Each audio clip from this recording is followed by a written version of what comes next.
اگر وہ پاکستان بنتا تو بارڈر جو ہے دہلی کے قریب جا کے ہندوستان اور پاکستان کا ہوتا.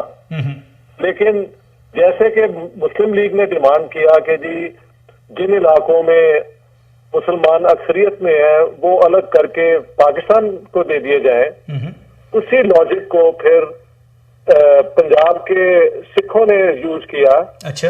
کہ جن علاقوں میں غیر مسلم پنجاب میں اکثریت میں ہیں وہ الگ کر کے ہندوستان کو دے دیے جائیں. اچھا. تو جب بارڈر فائنلی اسٹیبلش ہوا تو وہ آپ دیکھیے لاہور سے 15-20 کلومیٹر دور ہے, سیالکوٹ بھی بالکل قریب ہے, باقی پنجاب کے شہر جو ہیں گجرانوالا, گجرات, یہ سارے اپنا 30-40 کلومیٹر کے اپنا فاصلے پہ ہیں ہندوستان سے. تو یہاں سے اگر ہم, اور ادھر جو ایسٹ پاکستان تھا وہ تو ڈیفینس لیس رہا ہے. 1965 کی جنگ میں یہ ثابت ہو گیا کہ وہاں پہ اگر ہندوستان چاہتا تو they could just walk in. صحیح. تو پاکستان کو گیرزن یعنی کہ ایک مضبوط ملٹری پریپریشن جو ہے اس کی اورجنز میں انوالو تھی. لیکن کیونکہ ہندوستان کے ساتھ کانفرنٹیشن ہوئی اور یہ پارٹیشن بہت ہی ایک خوفناک طریقے سے اپنا 1 ملین لوگ مارے گئے, اور پنجاب میں تو 500,000 سے لے کے 800,000 یعنی 80% جو ہے فرٹیلٹیز وہ پنجاب میں ہوئی. ٹھیک ہے. 10 ملین پنجاب کی پاپولیشن جو ہے وہ اپنے گھر چھوڑ کے بارڈر کراس کر کے دوسری طرف چلے گئی. دنیا کا پہلا یہ کیس ہے ایتھنک کلینزنگ کا سیکنڈ ورلڈ وار کے بعد. تو ایسے ہسٹری کے اندر جب آپ کے مسائل ہوں تو ایک ملٹری, اسٹرانگ ملٹری از دا گارنٹر کہ یہ اسٹیٹ جو ہے وہ سروائیو کر سکتی ہے. آپ یوں دیکھیں ویسٹرن بارڈر پہ ہمارا تنازع افغانستان سے پہلے دن سے تھا کہ ڈیورنڈ لائن انٹرنیشنل بارڈر ہوگا یا نہیں, اور سو دونوں طرف سے ایک فیلنگ آف بینگ بلیگڈ کہ ہم گھیرے میں ہیں کسی کے, یہ شروع سے موجود تھی. اور وقت کے ساتھ جب افغان جہاد شروع ہوا اور ایکسٹریمزم کی پروموشن ہوئی تو یہ پورے کلچر کو ایک اس طریقے سے فورٹریس آف اسلام کے طور پہ میں اسی طرف آ رہا تھا. میں نے یہ میٹافر کتاب میں استعمال کیا. جی میں وہی جاننا چاہ رہا تھا کہ یہ سارا کا سارا جو عمل ہوا, یہ سارا کا سارا نیچرل پولیٹیکل عمل تھا. تو یہ جو ہم اسلام کا قلعہ بنانے کا جو کانسیپٹ آیا, کیا اس نے اس پوری بات کو مزید اسٹریتھن کیا؟ یہ دونوں آپس میں ڈائریکٹلی میں کہوں گا پروپورشنلی کنیکٹڈ تھے کہ ان کا ہونا ضروری ہی تھا. دیکھیں ضروری یوں بھی ہے کہ گیرزن اسٹیٹ کی بھی انٹینسٹیز ہوتی ہیں. اچھا.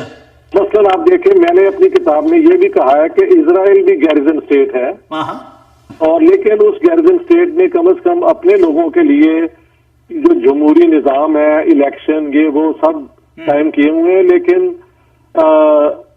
عرب ممالک کے ساتھ اس کی پریپریشن جو ہے وہ ٹوٹل ہے. تو وہ بھی ایک اور فارم ہے گیرزن اسٹیٹ کی کہ democracy within for the Israeli people, occupation of Arabs اور اسٹرانگ ملٹری. پاکستان کی جو گیرزن اسٹیٹ ہے اس کی کوئی حد ہی نہیں ہے. وہ نہ صرف ایک ملٹری پریپریشن کے ساتھ ساتھ ہے, اس کی آئیڈیولوجیکل شاخیں ہیں جس میں سیکٹیرینزم آ جاتی ہے, اس میں عورتوں کی اپریشن بھی آ جاتی ہے, کیونکہ پاکستان کو ایک آئیڈیولوجیکل اسٹیٹ بھی قرار دیا گیا. جو آئیڈیولوجیکل اسٹیٹ ہو, چاہے وہ لیفٹ کی ہو یا وہ رائٹ کی ہو, وہ اکثر یوٹوپیا کے بجائے ڈسٹوپیا بن جاتی ہے.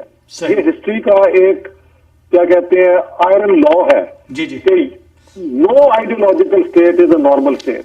تو پاکستان کی جو کمپلیکیشنز ہیں نہ صرف جیو اسٹریٹجک اور ڈیفینس کے اعتبار کے اور سیکورٹی کے اعتبار سے ہے, اس میں ہمارے کلچرل انپٹ جو ہے وہ بھی کسی حد تک ڈاکٹر صاحب میں آپ سے معافی کا خواستگار ہوں, اس لیے کہ ہمیں ایک چھوٹے سے شارٹ بریک پہ جانا پڑے گا.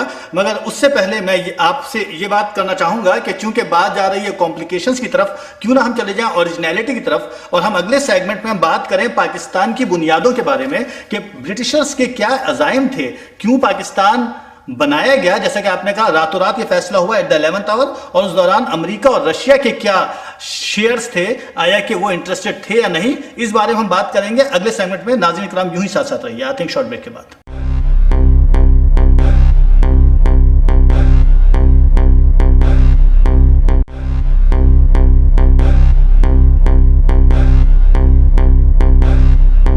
ویلکم بیک ناظرین، بلند اقبال آپ کے سامنے حاضر ہیں۔ پاس ورڈ میں ہمارے ساتھ پروفیسر اشتیاق احمد ساتھ ہیں۔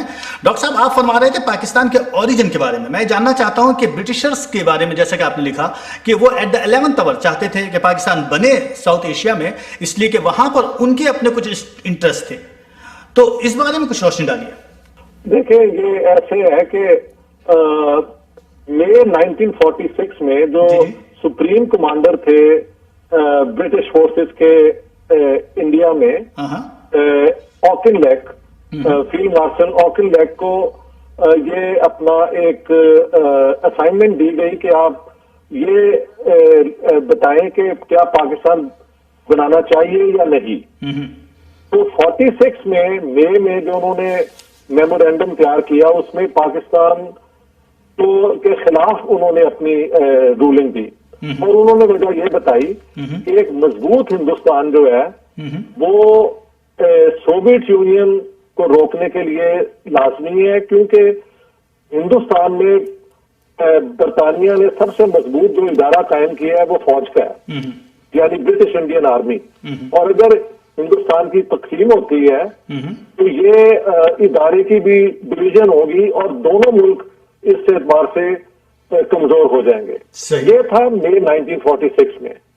لیکن جب لارڈ ماؤنٹ بیٹن ہندوستان آئے اور انہوں نے گفتگو شروع کی یہاں کے لیڈروں سے، تو کچھ دیر کے بعد انہوں نے یہ فیصلہ کر لیا کہ کانگریس اور مسلم لیگ کا سمجھوتا جو ہے وہ ناممکن ہے، اور جو سکھ ہیں پنجاب کے وہ بھی ایک ایکسٹریم پوزیشن انہوں نے لے لی ہے، اس لیے پارٹیشن جو ہے وہی حل ہے ہندوستان کے پرابلم کا۔ لیکن آج دیکھیں، Mountbatten was an outsider, ساری جو اپنا کولونیل آرمی تھی اور جو یہاں کی بیوروکریسی تھی وہ ہمیشہ سے اینٹی کانگریس رہے، اور یہاں پہ ماؤنٹ بیٹن کے ہو واز پرو کانگریس، لیکن جب انہوں نے یہ باتوں اپنا گفتگو کرنے کے بعد یہ فیصلہ کیا کہ پارٹیشن ہی ایک اس کا حل ہے، تو اب مسئلہ تھا کہ اس کو کس طریقے سے اس کو پبلک میں لایا جائے۔ تو مئی 1947 میں انہوں نے سب سے پہلے جواہر لال نہرو سے بات کی اور کہا کہ میرے ذہن میں پارٹیشن ایک پلان بن رہی ہے، اور سوائے جواہر لال نہرو کے، جن سے انہوں نے غالباً ان سے یہ بات کی ہوگی کہ آپ نے یہ بات باہر نہیں کرنی، کسی کو اور پتہ نہیں تھا۔ اس کے بعد Mountbatten went to England مئی کے اینڈ میں۔ اس سے پہلے 12 مئی کو انگلینڈ کے اندر لندن میں جو 3 heads of the British arm forces ہیں، ایئر فورس، نیوی اور آرمی، اور hero of the Second World War field marshal Montgomery, اور انڈیا آفس کے 3 جو ہیں سینئر بیوروکریٹس، انہوں نے ایک میمورینڈم تیار کیا اور کہا کہ پارٹیشن اگر ہوتی ہے اب تو یہ ہمارے حق میں ہے، کیونکہ پاکستان اور مسٹر جناح کے ساتھ ہماری انڈرسٹینڈنگ ہے کہ ہمیں پاکستان میں بیسز ملیں گی، کراچی کی پورٹ فیسلٹیز ملیں گی، خاص طور پہ ویسٹرن پاکستان کے وہ بہت حق میں تھے کہ یہ کامن ویلتھ کا ممبر بنایا جائے۔ اس کے بعد پھر وہ اسلامک آئیڈیالوجی یوٹیلائز کی گئی۔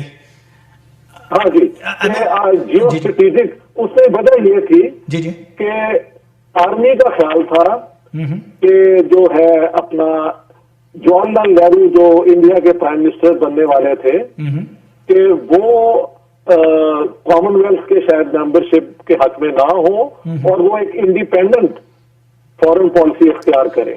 اچھا اس لیے لاسٹ مومنٹ پہ آپ دیکھیں 3 جون کو پارٹیشن پلان اناؤنس ہوتا ہے اور 12 مئی کو میمورینڈم تیار ہوتا ہے اور ان 3 ہفتے کے اندر اندر یہ فیصلہ بالکل برعکس ہو جاتا ہے. آکن لینڈ پھر کہتے ہیں کہ ٹھیک ہے مجھے اگر ڈویژن کرنی ہے تو میں کر سکتا ہوں.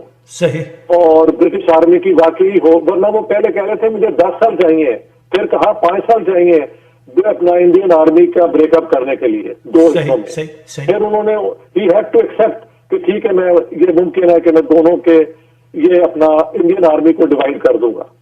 تو یہ فیصلہ بالکل اسے میں کہتا ہوں ٹوائلائٹ ڈیسیژن. انڈین آرمی کا اسپلٹ تو نہیں ہوا تھا پھر؟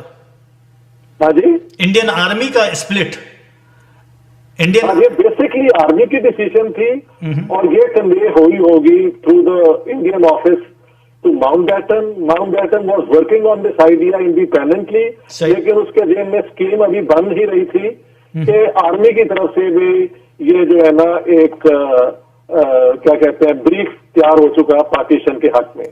اور پھر دیکھیں ماؤنٹ بیٹن کا ایک بڑا انٹرسٹنگ اس میں انٹرونشن ہے جو ہسٹری میں ابھی تک اتنے اسکالرز نے لکھا ہے لیکن کسی نے اس کو ڈیولپ نہیں کیا.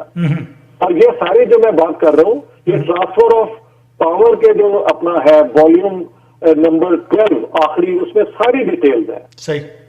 11 اور 12 میں آل دا ڈیٹیلز آر گیون اور آج تک کسی نے اس کا ذکر نہیں کیا.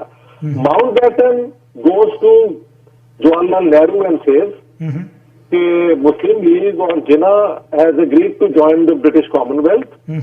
If they join the Commonwealth اور آپ کی جنگ ہو جاتی ہے پاکستان کے ساتھ تو ہم تو اندر ٹریٹی آبلیگیشن ہوں گے پاکستان کی مدد کرنے کے لیے. تو آپ بھی برٹش اپنا کامن ویلتھ میں ہو جائیں, ممبر بن جائیں. صحیح. ادھر جناح صاحب کو جا کے کہا کہ بھئی آپ کا تو چھوٹا سا ملک ہے اور اگر آپ اپنی اپلیکیشن بھی دیں اپنا ممبرشپ کے لیے تو کوئی ضروری نہیں ہم اس کو قبول کر لیں. اس کی وجہ یہ ہے کہ آپ کو ممبرشپ دے دیں اور اتنے بڑے ہندوستان کو اپنے خلاف کر لیں, یہ تو ہمارے اسٹریٹجک انٹرسٹ میں نہیں ہے. ہم نے تو آسٹریلیا تک ہمارے انٹرسٹ ہے, ساؤتھ ایسٹ ایشیا تک, اور ہندوستان کی مدد اور دوستی کی ہمیں ضرورت ہے. رزلٹ یہ ہوا کہ both India and Pakistan agreed to join the Commonwealth. جب یہ ہو گیا ادھر سے آرمی کا یہ ریجوائنر آ گیا تو پارٹیشن ہوئی. تو at the very last moment partition of India became the demand of the British army and the leadership جتنی بھی تھی. ایسے ہوا یہ. اچھا تھوڑا سا 20 فروری 1947 کو جب پرائم منسٹر ایٹلی نے فیصلہ کیا تو وہ یہ تھا کہ Britain will hand over or transfer power by mid June 1948 to united or divided India. یہ اس نے تب فیصلہ نہیں تھا کیا. پارٹیشن کی ڈسیشن 3 جون کو ہوئی اور 3 جون سے پہلے جو مختلف سٹیپس اس کی طرف ہے اس کا میں نے آپ کو ذکر کر دیا. تو پوری ڈیٹیل اس کتاب میں نے آج تک کہیں اور نہیں دیکھا کہ اتنی ڈیٹیلڈ ود پراپر ڈاکیومنٹیشن آپ اپنی وہ پوزیشن کو اسٹیبلش کرتے ہیں. ڈاکٹر صاحب تھوڑا سا موضوع آگے بڑھاتے ہیں کیونکہ ہم کچھ دیر سے گفتگو کرتے رہے ہیں اسی پرٹیکولر موضوع پہ. میں چاہتا ہوں ایک اگلا سوال آپ سے کروں خصوصاً ہندوستان کے حوالے سے, کیونکہ اب پاکستان بن گیا, پاکستان میں جو کچھ بھی سیاست ہوئی وہاں پر, یہاں کہتے ہیں کہ سعودی عرب اور چائنا اور امریکہ کو کلٹیویٹ کیا گیا تاکہ ہندوستان جیسے ملک کے خلاف اسٹینڈ لیا جا سکے یا اس کے خلاف یا اس کے دباؤ میں نہ آ سکیں. اس بارے میں کچھ بات کرنی ہے مجھے. میں چاہوں گا کہ ابھی ہم ایک بریک پر چلے جاتے ہیں اور بریک کے بعد ہم اس موضوع بات کرتے ہیں کیونکہ یہ ذرا ایک بڑا موضوع ہے اور امپورٹنٹ بھی ہے. اس پر تھوڑی سی گفتگو ہوگی اگلے سیگمنٹ میں. آپ میرے ساتھ رہیے, آتے ایک شارٹ بریک کے بعد.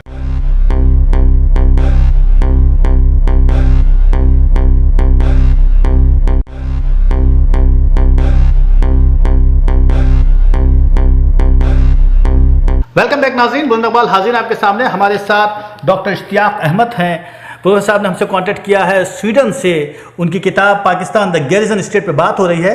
تو ڈاکٹر صاحب بات ہو رہی تھی رشیا کے حوالے سے, آپ کچھ بات کرنا چاہ رہے ہیں کہ رشیا, جی وہ موضوع تھوڑا پیچھے رہ گیا کہ رشیا ہیزیٹنٹلی راضی ہوا جبکہ امریکہ کسی حد تک اپوز کر رہا تھا پاکستان کی کریشن کو. ہاں جی, ایسے ہے کہ امریکہ جو ہے اس زمانے میں بالکل پاکستان کے خلاف تھا. اچھا.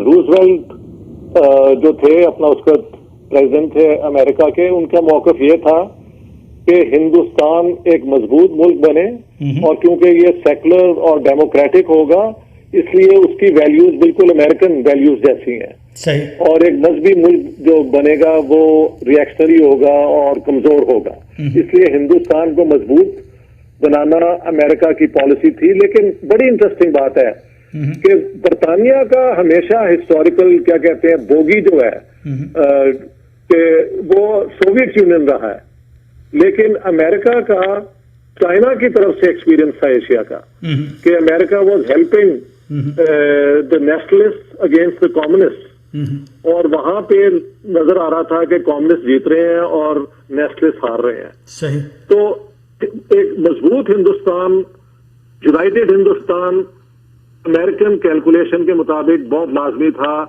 چین کو روکنے کے لیے. صحیح. رشین پوزیشن کچھ یوں تھی کہ روسیوں کے موقف گاندھین نان وائلنس کے خلاف ایک لیفٹ ایکسٹریمزم تھی یا ریڈیکلزم تھی کہ گاندھی کی سوچ جو ہے وہ انقلاب کو روکتی ہے. صحیح. اس لیے جو انڈیا ہے اور اس کی جو برجوا اسٹیٹ بنے گی وہ